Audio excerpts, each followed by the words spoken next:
అలవాటు లేదు. కానీ చాలామంది చెప్పింది ఏంటంటే, "నువ్వు చిన్నగా మాట్లాడుతున్నారా" అంటున్నారు. అంటే స్టాండ్ పెట్టి మాట్లాడుతుంటే చిన్నగా వస్తుందంట. సో, అందుకే ఇబ్బంది. Thank you. యాక్చువల్లీ ఇది మనం రెండోసారి గ్యాదర్ అవుతున్నాం ఇలా బాప్టిజం క్లాసెస్. ఫస్ట్ ఎప్పుడు జరిగిందో చెప్తారా? 14th అంబేద్కర్ జయంతి అప్పుడు జరిగింది. దానికన్నా 2 రోజుల ముందు బాగా ప్రిపేర్ అయ్యాను. అప్పుడు చెప్దామని. ప్రిపేర్ అయ్యాను 2 రోజులు. నాకు ఏదైనా నోట్ చేసుకోవడం అలవాటు. ఎందుకంటే మర్చిపోతాను నేను. సో, నోట్ చేసుకున్నాను. నాదొచ్చింది పాలనేది అయింది. అప్పుడు కూడా సేమ్ ఇలానే నాది టైం వచ్చింది. బైబిల్ తీశాను, బుక్ తీశాను. అసలు ఏం చూసినా కానీ కనపట్టలేదు. అంటే బ్లాంక్ అయిపోయింది. చెమటలు కారిపోతున్నాయి. విషయం ఏంట్రా అంటే నేను రాసుకున్నది నాకే అర్థం కావట్లేదు. వెరీ బ్యాడ్ హ్యాండ్ రైటింగ్ అనమాట. సో, ఈసారి అలా తప్పు జరగకూడదని కొంచెం నీట్‌గా రాసుకొని వచ్చాను. Anyways thank you. రోసి అన్నకి నేను థ్యాంక్స్ చెప్తున్నాను. అలాగే పాల్ అన్నకి థ్యాంక్స్ చెప్తున్నాను. ఎందుకంటే మనకి మనలో జబ్బుంది. మనలో నీరసం గానీ, జ్వరం గానీ, కోల్డ్ గానీ ఉన్నాయి. మనం మెడికల్ షాప్‌కెళ్ళి లేకపోతే అక్కడికెళ్ళి, ఇక్కడికెళ్ళి వాడుతున్నాం. కానీ తగ్గట్లేదు. అప్పుడేం చేయాలి మనం? ఒక పెద్ద హాస్పిటల్‌కెళ్ళి జనరల్ ఫిజిషియన్ దగ్గరికెళ్తే వాళ్ళు ఒక ఎక్స్‌పర్ట్ దగ్గర పంపిస్తారు. ఏమంటారు వాళ్ళని స్పెషలిస్ట్ దగ్గర పంపిస్తారు. ముక్కు ఈఎన్‌టీ స్పెషలిస్ట్ అని, కళ్ళకైతే ఆప్థమాలజిస్ట్ అని, క్యాన్సర్ అయితే something I don't know oncologist అని ఇలా వాళ్ళు స్పెషలిస్ట్ దగ్గర పంపిస్తారు. సో, అలాగే మనకి తెలియకుండా మనల్ని అంటే మనల్ని మొద్దుబారు చేసి మన జీవితాలను నాశనం చేసిన అతి ప్రమాదకరమైన జబ్బు పాపం. అన్న చాలా వివరంగా చెప్పారు. పాపం అనేది ఎలా వచ్చింది, దాని యొక్క క్యారెక్టరిస్టిక్స్ ఏంటి అన్నీ కూడా చాలా వివరంగా చెప్పారు. సో, దానికి సొల్యూషన్ ఎక్కడికి వెళ్తే మనకు ఆ సొల్యూషన్ దొరుకుతుందో అది ఈరోజు మనం చూద్దాం. దానికన్నా ముందు రోసి అన్న లాస్ట్ స్లైడ్లో చెప్తూ, మరి ఎంతమంది గమనించారో లేదో కానీ, దేవుని యొక్క క్యారెక్టరిస్టిక్స్ బట్టి మనం ఆనందించాలన్నారు. నైస్, బాగానే ఉంది. కానీ రెండో మాట అన్నారు, మోరల్ యాట్రిబ్యూట్స్ ఏవైతే ఉన్నాయో అవి మనం చేయాలి అన్నారు. అది నాకు చాలా భయం అనిపించింది. నిజంగా మనం చేయగలుగుతామా మోరల్ యాట్రిబ్యూట్స్ పర్ఫెక్ట్గా? చేయలేం. ఎందుకు చేయలేం? ఎందుకంటే రెండో డాక్ట్రిన్‌లో పాలని చెప్పిన అతి ప్రమాదకరమైన జబ్బు ఉంది. అదేంటిదంటే సిన్. మోరల్ యాట్రిబ్యూట్స్‌లో ఉన్న ఏవైతే దేవుని ప్రేమించటం, లేకపోతే దేవునిలాగా పరిశుద్ధంగా ఉండటం, ఇతరుల్ని మనం క్షమించటం, ప్రేమించటం ఇవన్నీ మనం జరగాలంటే పరిపూర్ణంగా చేయలేము. మనకిష్టమైన వాళ్ళనే మనం క్షమించగలుగుతాం. మనకి ఇష్టమైన వాళ్ళనే క్షమించగలుగుతాం. ఏదో వాటెవర్ ఇట్ మే బి. కానీ అక్కడి వరకు మనం వెళ్ళాలి అంటే ముందు అందరినీ మనం ఈక్వల్గా చూడాలి. దేవునిలాగా మనం అందరినీ ప్రేమించాలి. దేవునిలాగా అందరికి మనం సువార్త చెప్పగలగాలి. ఆ భారం కలిగి ఉండాలంటే మనం ఏం చేయాలంటే సిన్ అనేది మనలో ఉంది. దానికి మందు ఏంటో తెలుసుకొని ఆ మందుని మన జీవితంలోకి అప్లై చేసుకోవాలి. అది చాలా ఇంపార్టెంట్ థింగ్. మనం కనుక చూసుకున్నట్లయితే నేను చెప్పబోయే డాక్ట్రిన్ ఏదైతే ఉందో అది డాక్ట్రిన్ ఆఫ్ క్రైస్టాలజీ అంటారు. దానికి నేమ్స్ అంత నాకు థియాలజీ తెలియదు. నాకు తెలిసింది కొంచెం, దాంట్లో నుంచి నేను వివరంగా చెప్తాను. డాక్ట్రిన్ ఆఫ్ క్రైస్ట్ అనేది చాలా ఇంపార్టెంట్ థింగ్, ఆస్పెక్ట్. ఇంకా దానికి ఏ నేమ్స్ అయినా పెట్టుకోవచ్చు. క్రీస్తు అనేది చాలా ఇంపార్టెంట్ థింగ్. ఎంత ఇంపార్టెంట్ అంటే ఒకవేళ మన సిన్ గురించి రోజంతా విన్నా, ఒకవేళ దేవుని గురించి రోజంతా తెలుసుకున్నా కానీ క్రీస్తు గురించి మనం దేనిగా తెలుసుకోలేకపోతే, క్రీస్తు ఎవరో తెలుసుకోలేకపోతే వృధా. ఒకవేళ క్రీస్తు అనే అతను కన్నా దేవుడు కనుక తను బయలుపరచుకోకపోతే నేను అసలు ఈ రూమ్లో కూర్చోను. నేను ఇంత టైం వేస్ట్ చేసుకోను. ఈరోజు సాటర్డే అనుకుంటా, ఎటో ఒకటి ఎంజాయ్ చేయడానికి వెళ్ళామని. కానీ క్రీస్తు వచ్చి మనమేంటో మనకి చెప్పాడు. అట్ ది సేమ్ టైం మనకి ఒక బ్రిడ్జ్ లాగా ఏర్పడాడు. దేవుని యొక్క పరిశుద్ధతను, దేవుణ్ణి ప్రేమించడానికి మధ్య నలిగిపోతున్నాడు. అంటే మనిషి మధ్యలో సిన్ అనేది తెచ్చేయటం వల్ల దేవునికి ఉన్న యాట్రిబ్యూట్స్ ఏదైతే ఉందో, దేవుని యొక్క పరిశుద్ధత, అలాగే దేవుని యొక్క ప్రేమించగలగాలి అందరినీ అంటే పరిశుద్ధంగా ఉండాలి, అట్ ది సేమ్ టైం ప్రేమించాలంటే మధ్యలో సిన్ అనేది అడ్డుగా ఉంది. దీన్ని మనకి ప్రభువైన యేసుక్రీస్తు ఒక బ్రిడ్జ్ లాగా ఉండి మనందరం కూడా ముందుకు తీసుకెళ్లారు. ఒక క్వశ్చన్ అడుగుతాను, అసలు యేసుక్రీస్తు అంటే ఎవరు?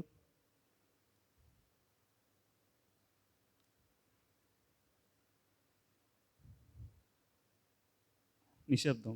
యేసుక్రీస్తు అంటే నిశ్శబ్దం కాదు. యేసుక్రీస్తు అనేవాళ్ళు అంటే మనం దేవునిగా ఆరాధిస్తున్నాం, కానీ అంటే నేను ఈ క్వశ్చన్ ఎందుకు అడిగానంటే, నేను అప్పుడు కూడా అడిగాను, ఏప్రిల్ 14 కూడా అడిగాను.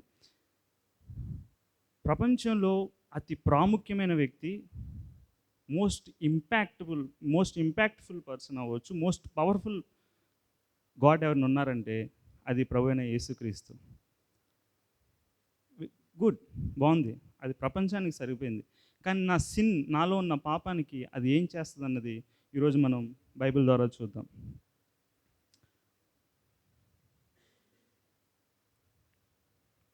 ఒకటో తిమోతి 2వ అధ్యాయం 5వ వచనం మీరు చదవగలుగుతారా?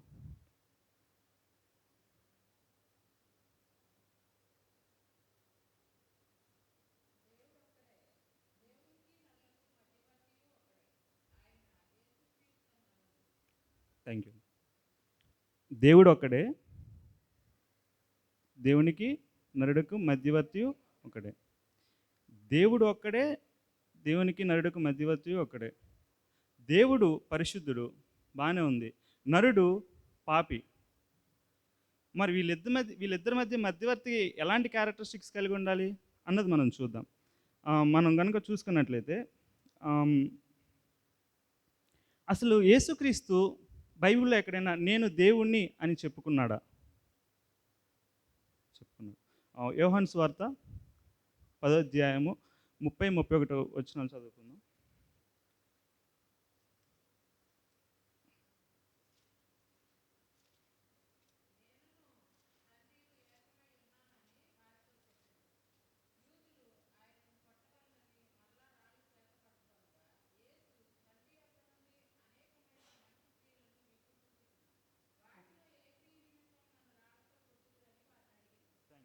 చాలు.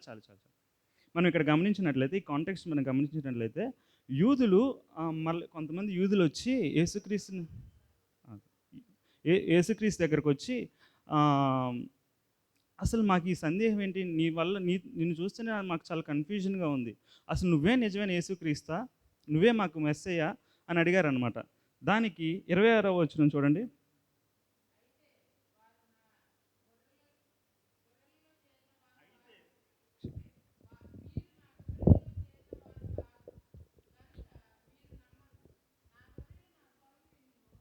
చాలు. అయితే మీరు నా గొర్రెలలో చేరిన వారు కారు. అందువల్ల అంటే యేసుక్రీస్తుకి మా యూదులకి మధ్య జరుగుతున్న సంభాషణ. వాళ్ళు వచ్చి అడిగారు, ఏమని అడిగారంటే, నువ్వే నిజమైన క్రీస్తువా, మాకు సందేహాలు ఉన్నాయంటే అప్పుడు చెప్తున్నాడు ఏంటంటే, నేను ఒకవేళ నిజంగా నేనే క్రీస్తుని చెప్పినా మీరు నమ్మరు, ఎందుకంటే మీలో వాక్యం లేదు, మీరు తండ్రిని ఎరగలేదు, కాబట్టి మీకు తెలీదు అని చెప్పుకుంటూ ఏమంటున్నాడంటే 30వ వచనం చూడండి. ఏకమై ఉన్నామని వారితో చెప్పెను. అంటే ఇక్కడ మనం చూసుకున్నట్లయితే I and the father are one అంటే నేనును తండ్రి ఏకమై ఉన్నాం. ఈ వన్ అనే దాంట్లో మనం చూసుకోవాల్సింది ఏంటంటే, దేవుని యొక్క స్వభావం ఉంది. ఏదైతే మనం స్వభావం చూసామో అలాగే దేవుని యొక్క తత్వం ఉంది. రెండు ఇక్కడ చూస్తున్నాం. అంటే ఆల్మోస్ట్ వాళ్ళ యూదులకు అర్థమైంది. అక్కడ ఏమని అర్థమైందంటే, యేసుక్రీస్తు తండ్రితో పోల్చుకుంటున్నాడు, అంటే దైవ సమానుడు, అంటే దైవత్వాన్ని పంచుకోవడానికి చాలా బోల్డ్గా ఇస్తున్నాడు స్టేట్మెంట్. అందుకే ఏం చేశారు, 31 వచనంలో ఏం చేశారు, యూదులు ఆయనను కొట్టవాలని మరలా రాళ్ళ చేత again they ready to stone. Again అనేది చాలా ఇంపార్టెంట్. దానికన్నా ముందు ఎక్కడ వేశారు రాళ్ళు, ఒకసారి తీయండి. 8వ అధ్యాయము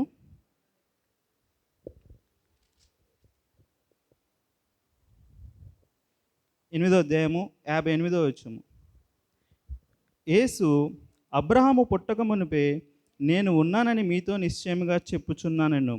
కాబట్టి వారు ఆయన మీద రాళ్ళు ఎత్తిరి కానీ యేసు దాగి దేవాలయంలో నుండి బయటకు వెళ్ళాను. సుస్పష్టంగా చెప్తున్నాడు ఏమంటే, before Abraham was Born I am. A Abraham పుట్టక మునిపే నేనున్నాను అనేసరికి వాళ్ళు ఏం చేశారు అంటే రాళ్ళు రువ్వడానికి సిద్ధంగా ఉన్నారు. అంటే రాళ్ళు రువ్వి మళ్ళీ ఆయన మీద ఏంటంటే, కాబట్టి ఆయన మీద రాళ్ళు రువ్వుటకు ఎత్తిరి కానీ యేసు తాగి దేవాలయం నుండి బయటికి వెళ్ళిపోయాను. అంటే మళ్ళీ దేవుడు ప్రభువైన యేసుక్రీస్తు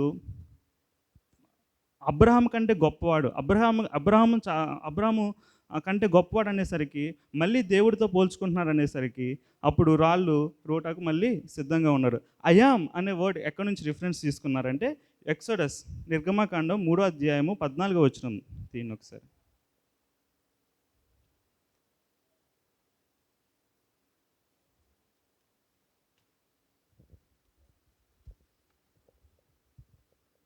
మూడో అధ్యాయము 14వ వచనం.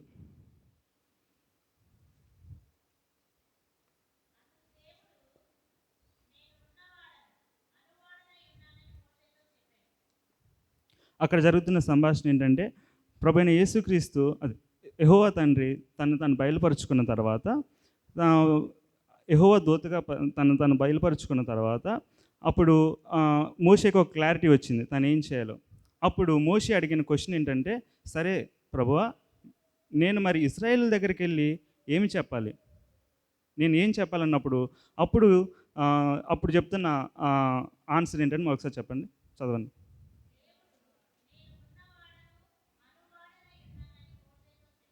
I am.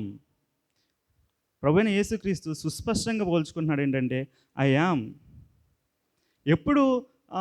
ఎప్పుడు యేసుక్రీస్తు ఎప్పుడైతే దేవుడు ఐ యామ్ అని పోల్చుకుంటున్నాడో, అంటే ఐ యామ్ అని ఎప్పుడైతే బోల్డ్ స్టేట్మెంట్స్ ఇస్తున్నాడో అక్కడే మనం అర్థం చేసుకోవాల్సింది ఏంటంటే ఆయన ఉన్నవాడును, at the same time he is holy. సిన్కి ఆపోజిట్ థింగ్ ఏంటంటే హోలీ. సో సిన్ని డీల్ చేయగలిగే వ్యక్తి ఎవరంటే, సిన్ని డీల్ చేయగలిగే దేవుడు ఎవరైనా ఉన్నారంటే అది ప్రభువైన యేసుక్రీస్తే. బికాస్ హీ ఈజ్ దేర్, తనలో పాపం లేదు అన్నది మనకి సుస్పష్టంగా అర్థమవుతుంది. అలాగే మనం కనుక చూసుకున్నట్లయితే మరి అట్ ది సేమ్ టైం ఆయనలో హ్యుమానిటీ కలిగి ఉండాలి. ఎందుకంటే 1 తిమోతి 2:5 మనకి దేవునికిని నరుడికిను మధ్యవర్తి ఒక్కడే. దేవుడైన పరిశుద్ధుడైన దేవుడు నరుని దగ్గరికి రావాలంటే నరుని యొక్క స్వభావం కూడా కలిగి ఉండాలి. అది ఈ భూప్రపంచంలో ఎవరికైనా ఉంది అంటే ఎవరికీ లేదు. ప్రవక్తలు ఉన్నారు, గురువులు ఉన్నారు, లేకపోతే యోగాలు ఎన్నెన్నో ప్రవేశపెట్టిన పెద్ద పెద్ద ఆది గురువులు ఎంతోమంది ఉన్నారు. కానీ వాళ్ళు ఈ డ్యూయాలిటీ అని డ్యూయల్ నేచర్ అని కలిగి ఉన్న వాళ్ళు ఎవరూ లేరు. అది ఎవరైనా ఉన్నారంటే ప్రభువైన యేసుక్రీస్తే. ఒకసారి ఫిలిప్పీలు రాసిన పత్రిక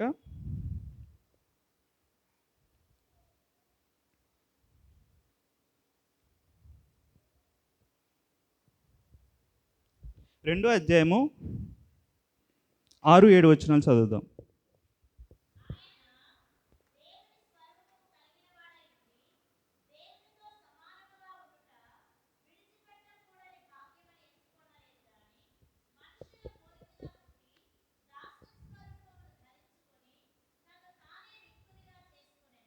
చాలు రిక్తునిగా అన్నదానికి అర్థం ఏంటంటే హీ ఎంప్టీడ్ హిమ్సెల్ఫ్.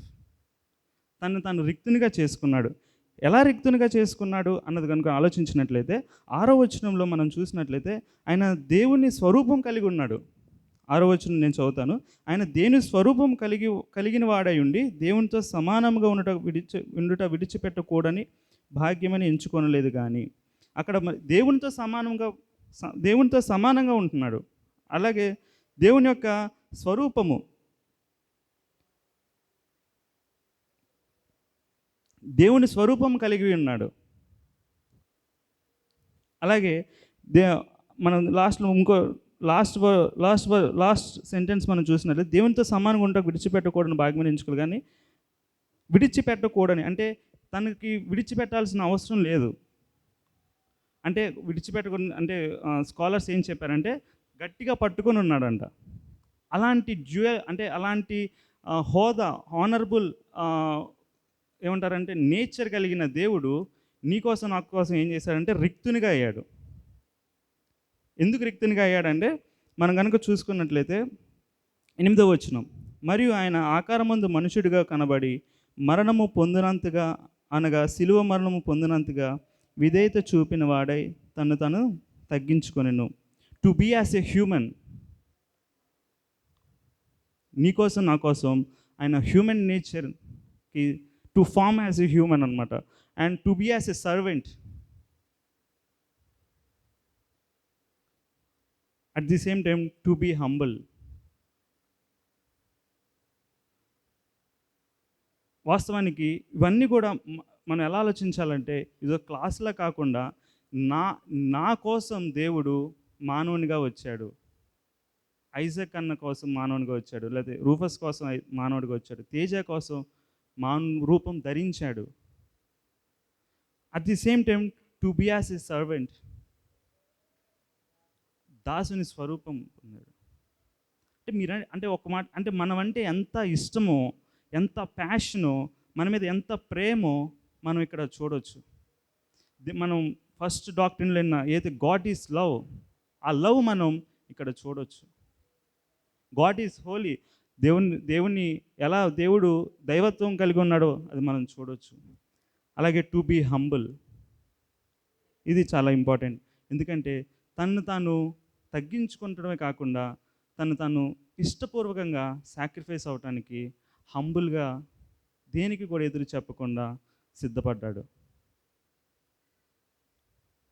ఎందుకంటే నిన్ను నన్ను దేవుని యొక్క సంఘంలో చేర్చడానికి, నిన్ను నన్ను దేవుని యొక్క సంఘంలో చేర్చి మనందరం కూడా దేవుణ్ణి ఆరాధించడానికి, స్తుతించడానికి మనకి దేవుడు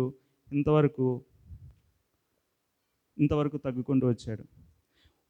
ఇలా తగ్గటం వల్ల దేవునిలో దైవత్వం తగ్గిందంటే లేదు. He is 100% God. ఇలా తగ్గటం వల్ల మొత్తం హ్యూమన్గానే ఉన్నాడంటే లేదు. హీస్ 50% గాడ్గా ఉన్నాడు, 50% హ్యూమన్గా ఉన్నాడంటే లేదు. He is 100% God, he is 100% human. దైవ మానవుడిగా దేవుడు నీ కోసం నా కోసం ఇంతవరకు తగ్గాడు. అయితే తగ్గి ఒక మీడియేటర్గా ఉండటానికి ఏం చేశాడు? మధ్యవర్తినిగా ఉండటానికి ఏం చేశాడు? జనరల్గా మధ్యవర్తులు ఏం చేస్తారు చెప్పండి? పెళ్ళిళ్ళు పేరాయిలు అంటారు. నాకు తెలిసిన ఒక సార్ ఉన్నారు, ఆయనది సైడ్ బిజినెస్ ఇదే అనమాట. మార్నింగ్ స్కూల్కి వెళ్తాడు, ఈవినింగ్ వెళ్ళిన తర్వాత ఇదే కొంచెం ఇటు అన్నట్టుగా అటోళ్ళు ఇటు మాట చెప్పటం అలా అనమాట. వీళ్ళెంతో కొంత ఇస్తారు కమిషన్, వీళ్ళెంతో కొంత ఇస్తారు కమిషన్. ఒకసారి గోల్డ్ రింగ్ కూడా పెట్టారంట ఒకవైపు వాళ్ళు. ఆయనే చెప్పాడు నాకు, మా ఫ్రెండ్ గారికి. అంటే మనం కనుక చూసినట్లయితే ఈ మధ్యవర్తి తాను నిస్వార్థంగా తను అప్పగించుకోవడానికి సిద్ధపడ్డాడు. ఒకవేళ మనలో పాపం లేదంటే యేసుక్రీస్తు రావాల్సిన అవసరం లేదు, అది వేరే విషయం. కానీ మనలో పాపం ఉండేసరికి ఆయన మన దగ్గర నుంచి ఏమీ ఆశించట్లేదు, కానీ తాను సాక్రిఫైస్ చేసుకోవడానికి సిద్ధపడ్డాడు.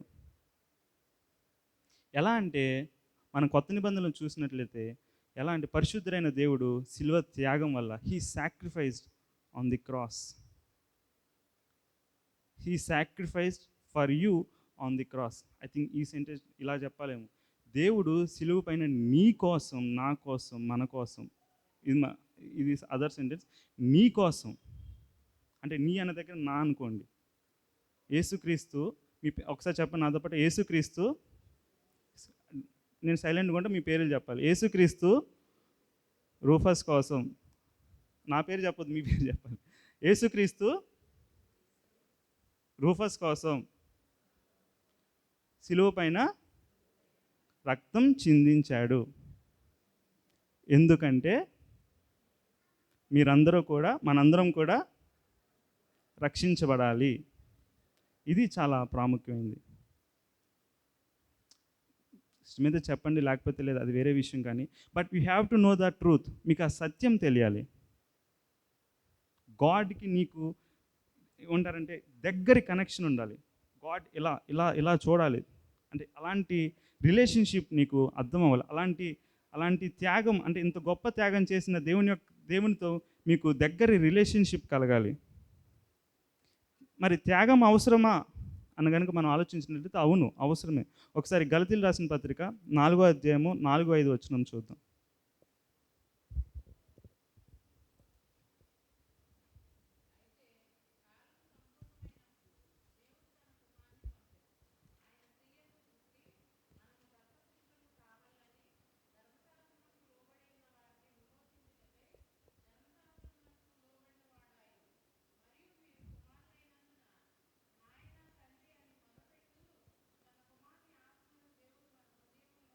పంపాను, చాలు తండ్రి.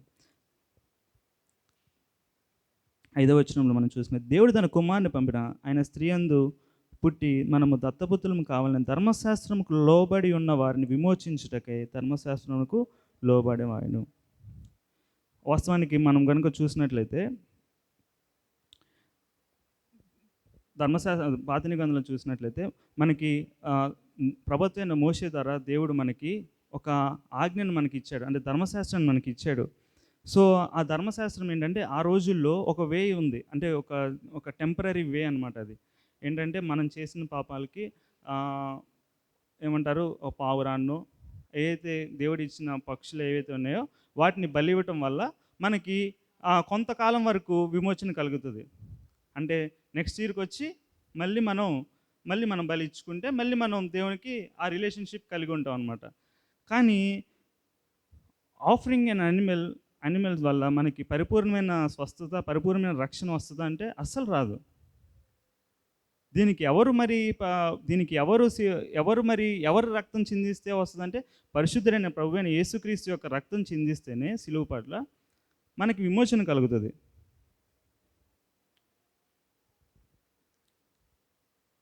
కాబట్టి ప్రభువైన యేసుక్రీస్తు శాశ్వతమైన పరిష్కారం కోసం రక్తం చిందించాడు. ఒక్కసారి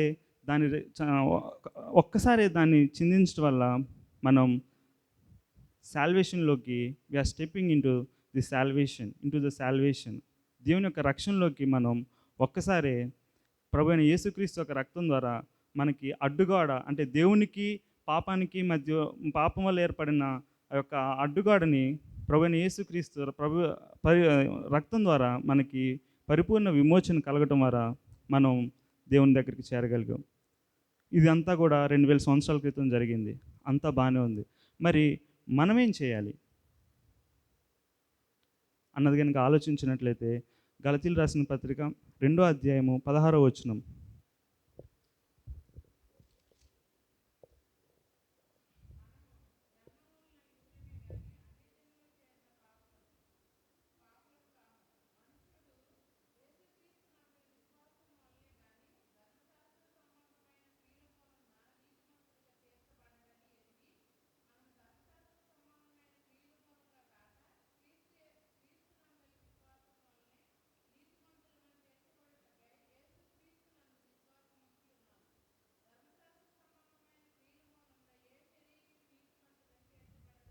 చాలండి, థ్యాంక్ యూ. మనం ఇక్కడ గమనించినట్లయితే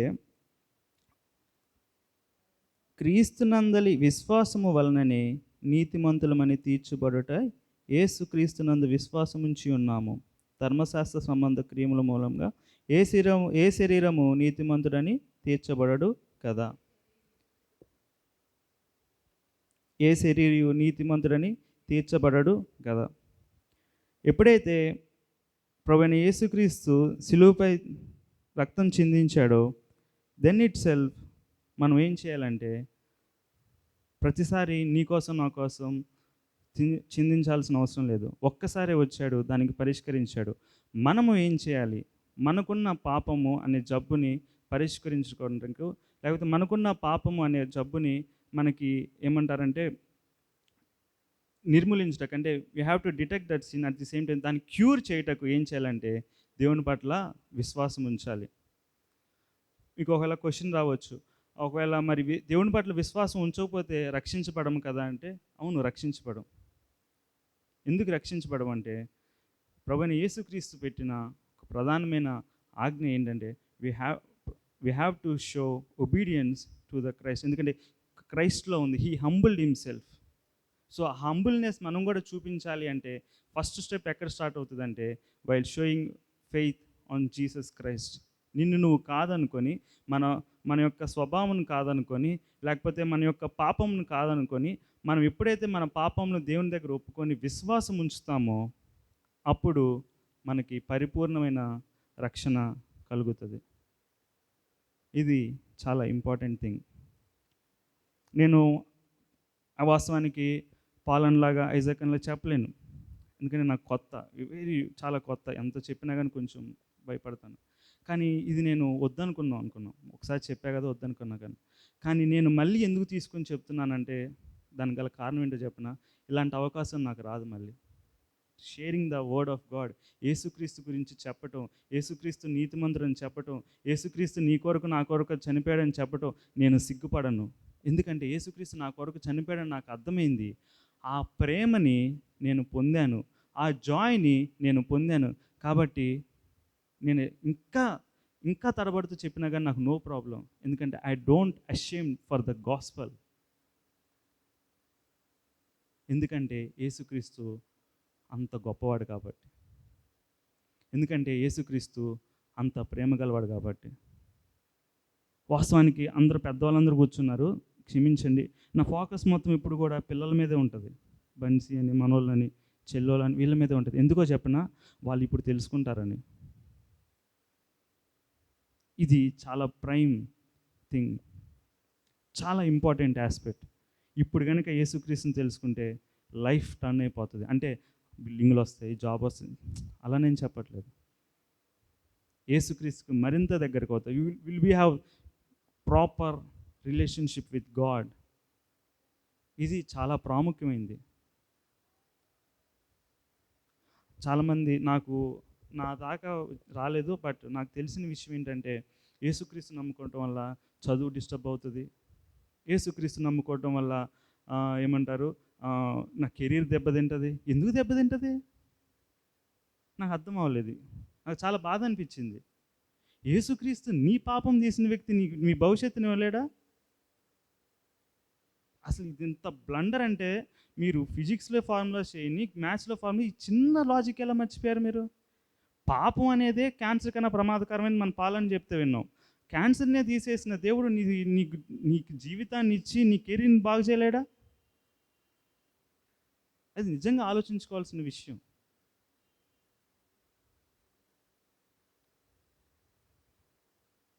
ఎందుకంటే this is the prime age.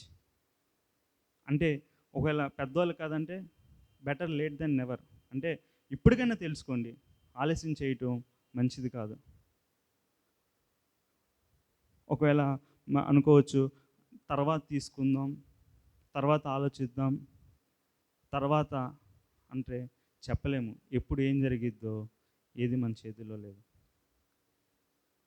ఎప్పుడైతే మన చేతుల్లో ఉన్నప్పుడే, లేకపోతే సమయం మన దగ్గర ఉన్నప్పుడే దాన్ని కరెక్ట్‌గా యుటిలైజ్ చేసుకోవాలి. If you are not utilising what మన దగ్గరే ఉంది, అది కరెక్ట్‌గా మనం యుటిలైజ్ చేసుకోలేదనుకో జాగ్రత్త. అది సిన్‌కున్న ప్రమాదకరమైంది చెప్పారు కదా! సిన్ అంట మనకు తెలియకుండా లోపల పెరిగిపోతూ ఉంటదంట.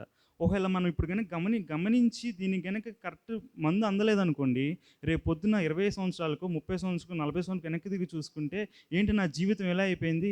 ఏంటి నా జీవితం ఇలా అంధకారం అయిపోయిందని అప్పుడు బాధపడాలి. దానికన్నా ఇప్పుడే, ఈ క్షణమే ప్రభువైన యేసుక్రీస్తుని తెలుసుకొని రక్షించబడండి. యేసయ్య నీతిమంతుడని మనం చూసాం. యేసయ్య స్వభావ సిద్ధంగా నీతిమంతుడు, దైవ మానవుడని చూసాం.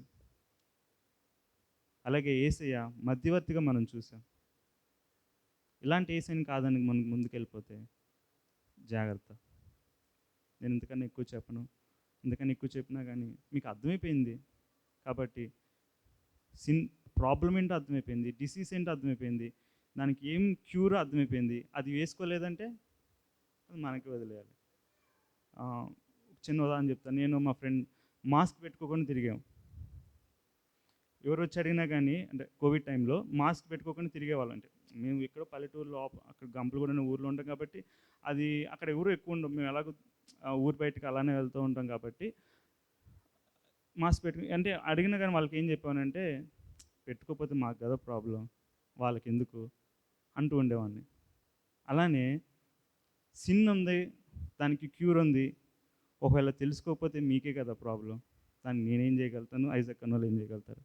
కాబట్టి దయచేసి యేసుక్రీస్తుని తెలుసుకొని ఇక్కడ నుంచి మనం బయటికి వెళ్దాం. Thank you.